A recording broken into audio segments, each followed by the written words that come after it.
Hi, so I wanted to make a video about some of the issues that I have with Procreate that I haven't really seen voiced in other videos. This video is definitely inspired by another YouTuber named samijen, and I will link her video in the description. But yeah, let's just get right on it. Oh, and as a disclaimer, this video is not meant to hate on anybody who uses the app or the creators themselves. There are just some features that I think are really missing from Procreate that I see in Clip Studio and Photoshop, which are programs that I use pretty often. Number 1, the selection tool.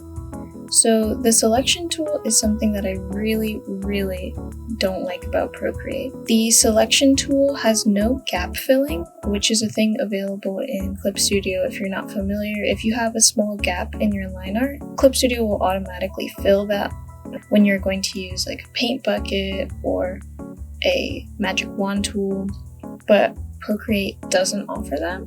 To my understanding, Photoshop doesn't have that either, but Photoshop has a better tolerance scale when it comes to that. I do know that Procreate has a tolerance scale if when you color drop you hold down and go left to right, but I don't find it very reliable.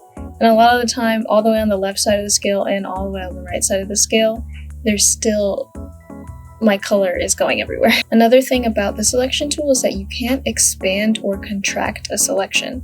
So this is really helpful if you're trying to make an outline on something, like for say a sticker maybe, but there is no option for that in Procreate. So there are times when I make text on something, but I can't outline it. So there are workarounds I know using like Gaussian blur and like the selection tool, like magic wand, but it's something that's not meant to do because that feature isn't readily available. And another thing about the selection tool is something that I see people talk about a lot is the compression of the selection tool. When you move something very little in Procreate, it will automatically compress, which is to be expected for a lot of programs. But the rate that Procreate compresses things is gigantic compared to Clip Studio, which again, I will keep referring to Clip Studio because that is my main program, but moving things, like just using the transform tool, not moving it and then clicking OK will compress it a lot more than if I were to move something in Clip Studio. Number 2 is groups. So this is something about groups and something about clipping masks.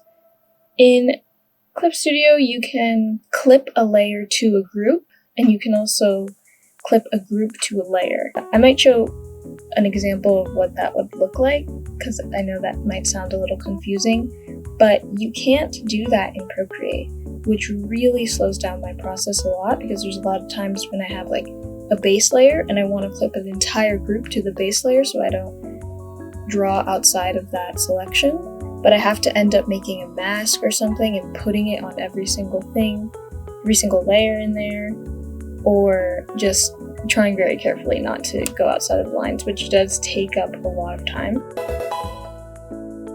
You can't apply effects to a group as a whole.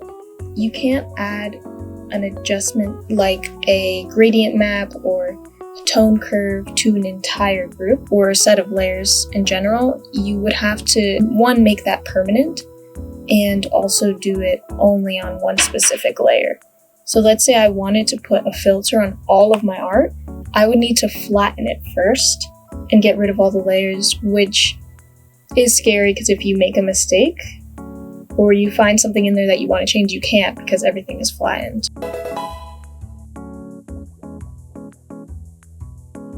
There are some things that I do like about Procreate. Number 1 is the portability of Procreate. Having it on my iPad is really fun. Like I can just take it out whenever I want and draw, and the brushes are fun. I honestly don't find myself using a lot of them in my art, but I do see a lot of other people using the brush engine to its full capacity and making really cool brushes, and the UI that's built for mobile. I know that Clip Studio has like a simple UI for iPad, but the Procreate UI is built for the iPad and not like it was dumbed down.